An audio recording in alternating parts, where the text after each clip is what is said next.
एक रात मैं मेरे दो दोस्तों के साथ बाइक से तेल गांव के जंगलों से गुजर रहा था। मैं बाइक चला रहा था। सुरेश और अजय मेरे पीछे बैठे हुए थे। पूर्णिमा की रात थी और चांद निकल आया था, इसलिए रास्ते पर थोड़ा बहुत उजाला फैला हुआ था। जंगल का रास्ता सुनसान था। रास्ते पर सिर्फ हमारी ही बाइक थी। अरे भाई, बाजू में बाइक लगा, अपन को बहुत जोर से सुसु आया यार। मुझे भी टंकी खाली करनी थी, इसलिए मैंने बाइक रास्ते के किनारे लगाई। मैं और सुरेश रास्ते के किनारे चले गए और अजय दूसरे किनारे टॉयलेट करने के लिए चला गया। जब मैंने और सुरेश ने अपना काम कर लिया तो हम बाइक की तरफ गए, लेकिन हमने देखा कि अजय वहां पर नहीं है। हमने चारों ओर देखा, लेकिन हमें अजय कहीं पर भी दिखाई नहीं दिया। अजय भाई, कहाँ हो तुम? सुरेश ने अजय को आवाज देते हुए कहा, लेकिन अजय ने कोई भी जवाब नहीं दिया। मुझे लगा कि वो वहीं कहीं छुपा हुआ है और हमारे साथ मजाक कर रहा है, इसलिए मैंने कहा, देख भाई, अगर तू मेरे 5 गिनने से पहले यहाँ नहीं आया तो हम यहाँ से चले जाएंगे। और मैंने गिनना शुरू कर दिया। 1 2 3 4 5। तभी हमें जंगल से अजय की चीख सुनाई दी, भाई बचाओ! अरे मुझे लगता है कि वो हमें पोपट बना रहा है। नहीं सुरेश, वो सच में किसी मुसीबत में है, क्योंकि उसकी चीख असली लग रही है। तभी हमने अजय की एक और चीख सुनी। मुझे छोड़ दो, मुझे छोड़ दो। वो किसी से उसे छोड़ने की विनती कर रहा था। हम दोनों उसकी आवाज की तरफ जंगल में भागे। कुछ मीटर अंदर जाते ही हमें जमीन पर पड़े पत्तों पर खून दिखाई दिया। वो देखकर हम दोनों डर गए। अजय सच में किसी मुसीबत में फंसा हुआ था। वहीं जमीन पर खिसकने के निशान थे। हमने उन निशानों का पीछा किया। तभी अजय के चीखने की आवाज आई। हमने उसकी आवाज की ओर देखा तो हमें दिखाई दिया कि दूर एक काली साड़ी पहनी हुई औरत अजय का पैर पकड़कर घसीटते हुए ले जा रही है। हमने उस औरत का पीछा किया, लेकिन उसकी गति बहुत ज्यादा थी। देखते ही देखते वो जंगल में गायब हो गई। अजय दर्द से चीख रहा था, हमें आवाज दे रहा था। हम दोनों ने जमीन पर पड़े घसीटने के निशान का पीछा किया। वो निशान हमें एक कोठी तक ले गए। जंगल के बीचों बीच वो लकड़ी की 2 माले की कोठी बनी हुई थी। वो बिल्कुल पुरानी और उसके ऊपर पौधे और घास उगाए थे। तभी एक बार फिर से उस कोठी से अजय के चीखने की आवाज आई और बाद में एक गहरा सन्नाटा छा गया। जल्दी चलो, हमें अजय को बचाना होगा, मैंने सुरेश से कहा, लेकिन सुरेश डरा हुआ था। वो बस उस कोठी को घूरे जा रहा था। क्या हुआ? अरे जल्दी चलो। नहीं, हमें वहां नहीं जाना चाहिए, क्योंकि वो डायन है। क्या तुमने देखा वो अजय को कैसे घसीटती हुई ले गई? एक साधारण औरत ऐसा कुछ भी नहीं कर सकती। सुरेश घबराते हुए मुझसे बोला, अरे ऐसा कुछ नहीं है। पहली बात तो ये कि वो औरत है, आदमी हम नहीं जानते, क्योंकि हमने उसका चेहरा देखा ही नहीं है। ऐसा भी तो हो सकता है कि वो कोई आदमी हो जिसने साड़ी पहनी हो, और वो कोई पागल या साइको किलर हो। इसलिए इससे पहले कि वो अजय की जान ले, हमें उसे बचाना होगा। नहीं, मुझे नहीं लगता कि हम अजय को बचा पाएंगे। हमें यहाँ से अपनी जान बचाकर भाग जाना चाहिए। चुप हो जाओ। अरे यार, वो हमारा दोस्त है, हम उसे ऐसे मरने के लिए नहीं छोड़ सकते। चुपचाप मेरे पीछे आओ, हम उस व्यक्ति को सबक सिखाएंगे, मैंने उसे कहा। हम दोनों ने वहां पर पड़ी लकड़ियों की लाठियां उठाई और कोठी के पास गए। मैंने जैसे ही दरवाजा अंदर धकेला, अंदर से चमगादड़ों का झुंड उड़ते हुए बाहर निकला और सुरेश चिल्लाने लगा, देखो, मैंने कहा था ना, वो डायन होगी। डायन जहाँ पर रहती है वहाँ पर चमगादड़ होते ही हैं। और ये तुम्हें किसने बताया? मैंने मूवीज में देखा है। चुप करो यार और मेरे पीछे आ। ऐसा कहकर मैं कोठी के अंदर घुस गया। मैंने टॉर्च जलाई तो कोठी के अंदर चारों ओर मकड़ियों के जाले थे। सब तरफ धूल और मिट्टी थी। लकड़ी की कुर्सियां, टेबल सभी कीड़ों ने खा खा कर मिट्टी में बदल दिए थे। दीवार पे कुछ फोटो फ्रेम्स लगी हुई थी, जिसमें एक आदमी और एक औरत थी। उस पर भी धूल जमी हुई थी। तभी अजय बहुत ही खौफनाक आवाज में चीखा और अचानक से उसकी आवाज बंद हो गई। वो आवाज दूसरे माले से आई थी। जल्दी से मेरे पीछे आओ, मैंने सुरेश से कहा, लेकिन उसने मेरा हाथ पकड़ लिया।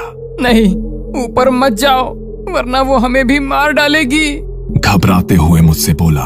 मैंने अपना हाथ उसके हाथ से छुड़ा लिया और मैं दूसरे माले पे जाने वाली सीढ़ियों की तरफ भागा और मैंने देखा कि सीढ़ियों से खून बह रहा था और वो दूसरे माले से आ रहा था। मैं घबरा गया लेकिन मुझे अजय की जान बचानी थी। खून देखकर सुरेश मुझे वहां से भाग जाने के लिए कह रहा था, लेकिन मैं अपने दोस्त को मरने के लिए नहीं छोड़ सकता था। मैं भागते हुए दूसरे माले पे गया और सामने का नजारा देखकर मेरे रोंगटे खड़े हो गए। डर के मारे मैं कांपने लगा। सुरेश तो वो भयानक मंजर देखकर चीख उठा, क्योंकि कॉरिडोर में छत से अजय की लाश लटक रही थी। उसके दोनों पैर एक काले रस्सी में बंधे हुए थे जो छत से बांधी गई थी, और उसके हाथ जमीन की तरफ लटक रहे थे, लेकिन वहां से उसका सिर गायब था। तभी हमें अजय की आवाज सुनाई दी, भाई मुझे बचाओ। लेकिन ये कैसे मुमकिन है? अजय तो मर चुका है। शायद नहीं, क्योंकि इस लाश का सर नहीं है और इसके शरीर पर कोई कपड़े भी नहीं है, इसलिए हम नहीं कह सकते कि वो मर चुका है। अजय की आवाज एक कमरे से आ रही थी। हम लोग हाथ में लाठियां लेकर उस कमरे में गए। कमरे में अंधेरा था। हमने मोबाइल की टॉर्च से कोने में देखा तो कोने में वही औरत बैठी थी। उस औरत ने सिर पर पल्लू ओढ़ा हुआ था और उसकी पीठ हमारी तरफ थी, लेकिन वो औरत अजय की आवाज में रो रही थी। हमें कुछ भी समझ में नहीं आ रहा था कि क्या हो रहा है। कौन हो तुम और अजय कहाँ है? मैंने उस औरत से पूछा। तभी कोने में बैठे उस औरत ने मुड़कर हमारी तरफ देखा और सामने का मंजर देखकर हमारे रोंगटे खड़े हो गए, क्योंकि उस औरत का सर नहीं था। उसके हाथ में अजय का कटा सिर था। दोस्तों, मैं यहाँ हूँ। अजय का सिर हमसे बोला।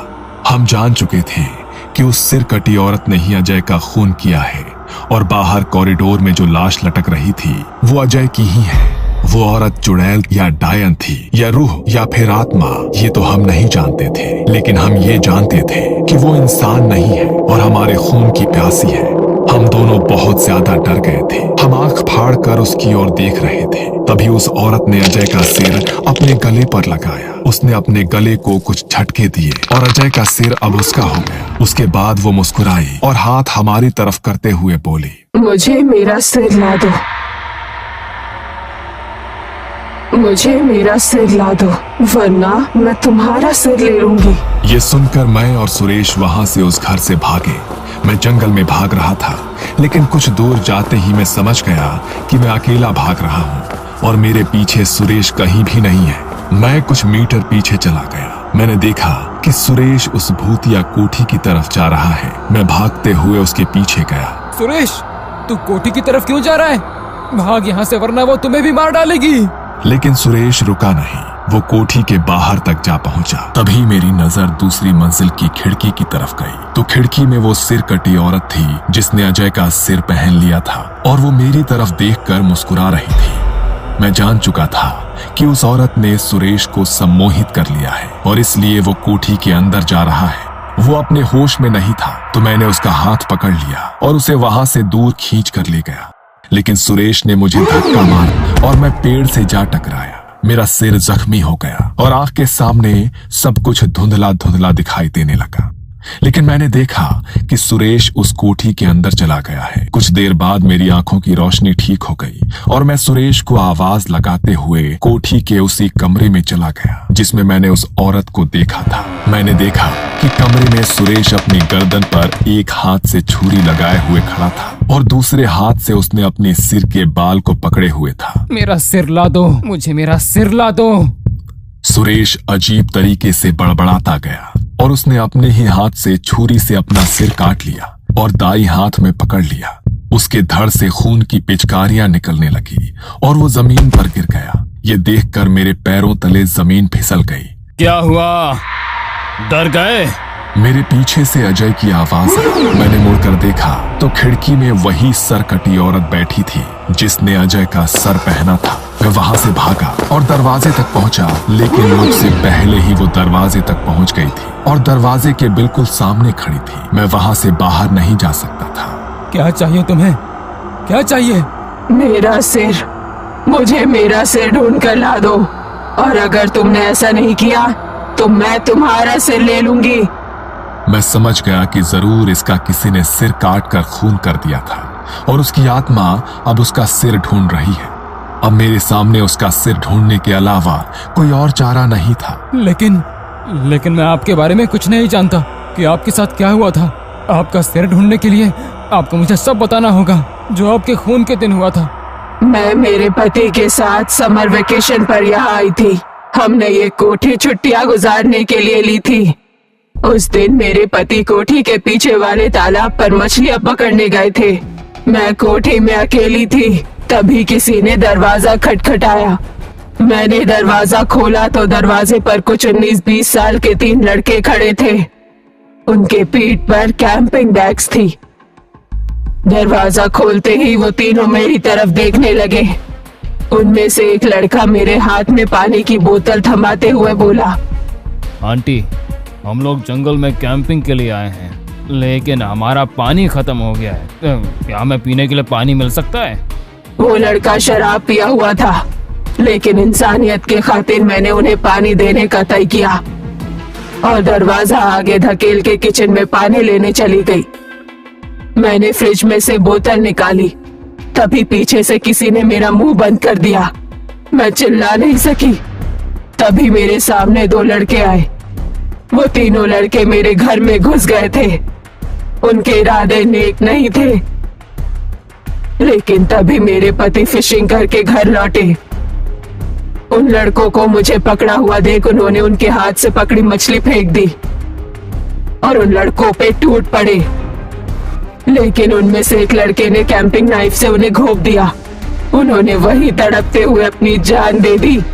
मैंने उस लड़के के हाथ को दांतों से काटा। ये देख वो गुस्सा हो गया और उसने मुझ में चाकू से घोंप दिया। मैं फर्श पर गिर गई।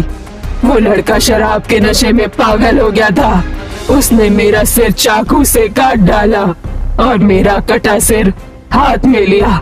मैंने खुद का सिर कटा शरीर देखा और कुछ ही देर में मेरे आंखों के सामने अंधेरा छा गया। जब मेरी रूह जागी, वो अधूरी नहीं थी। मेरा शरीर बरगद के पेड़ के नीचे दफनाया गया था, लेकिन वहां पर मेरा सिर नहीं था। मेरी रूह अधूरी थी, इसलिए अधूरी रूह पूरी करने के लिए मुझे मेरा सिर चाहिए। उसके बाद तुम्हें मेरे शरीर की हड्डियों को सिर के साथ जलाना पड़ेगा, तभी मुझे मुक्ति मिलेगी और उसके बाद अपने आप तुम मेरे चंगुल से छूट जाओगे। ये सुनकर मैं थोड़ा हैरान रह गया, क्योंकि उसकी बताई हुई बातें उसका सिर ढूंढने में मेरी मदद नहीं कर सकती थी। उसके बाद क्या हुआ? जब आपकी जान चली गई तब आखिरी बार आपने क्या सुना? वो मछली को फ्राई करके खाने की बात कर रहे थे। मैं कुछ देर सोचने लगा। आपने बताया कि आपके पति ने मछली फेंकी और इन लड़कों पे टूट पड़े। इसका मतलब कि उन्होंने केवल एक ही मछली पकड़ी थी। हाँ, सिर्फ एक ही मछली थी। हाँ, वो एक मछली खाने के लिए उन्हें काफी नहीं होगी, इसलिए वो जरूर फिशिंग रॉड लेकर मछली पकड़ने तालाब की ओर गए होंगे। और मुझे लगता है उनमें से एक लड़का आपका सिर हाथ में पकड़े तालाब की ओर ले गया होगा और उसी ने आपका सिर तालाब में फेंक दिया। मैंने अनुमान लगाया। उस वक्त मेरे दिमाग में जो कुछ भी आया मैंने उसे वही बताया। तो जाके मेरा सिर तालाब में ढूंढो। मेरे पास दूसरा कोई चारा नहीं था। एक नया इंसान तालाब पे किस रास्ते से जा सकता है, ये सोचकर मैं कोठी के पीछे वाले तालाब पे गया, क्योंकि वो लड़के भी उस तालाब पे मेरी तरह ही गए होंगे। मैं किनारे पे खड़ा हुआ। शायद उस लड़के ने इसी जगह से उसका सिर पानी में फेंका था। मैंने किनारे पे एक जगह खड़े होकर बोला। मैंने आजू बाजू देखा, वहां पर कुछ खाली नारियल पड़े थे। मैंने उनमें से एक सिर के बराबर नारियल उठाया और पानी में फेंका। उसके बाद मैंने उसके 5 मीटर के रेडियस में तालाब में डुबकी लगाई। 1.5-2 घंटे ढूंढने के बाद तालाब के निचली सतह में मुझे उसका सिर कीचड़ में फंसा हुआ मिला। उसका पूरा मांस मछलियों ने खा लिया था। मैं वो सिर जमीन पर ले आया। उसके बाद मैंने उस औरत की कब्र खोदी और उसके शरीर को सिर के साथ जला दिया। तभी उसकी आत्मा आसमान की ओर चली गई। उसके बाद मैं वहां से भागा और अपनी जिंदगी में उस खौफनाक जंगल की तरफ कभी नहीं गया।